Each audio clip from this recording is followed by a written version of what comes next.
Hello সবাইকে।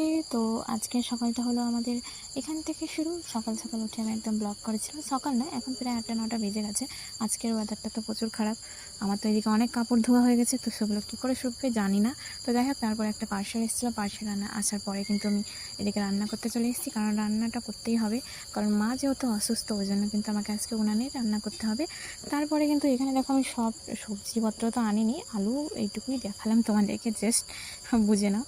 তারপরে কিন্তু আমি সবজি কেটে পুরো রান্না করে একেবারে পুরো খাওয়া দাওয়া শেষ করে স্নান আরও করে তারপরে আমি চলেছি আমার মার একটা খাজানা খুলতে। সেটা হচ্ছে একটা ট্রলি ব্যাগ, যেটার মধ্যে আমার দিদির আর আমার কিছু অনেক পুরনো জিনিসপত্র রয়েছে, যেটা আমার মা মনে হয় আমার বিয়ের পরে আমাকে শ্বশুর বাড়িতে দিয়ে পাঠাবে, ওই জন্য মনে হয় গুছিয়ে গুছিয়ে রেখেছে।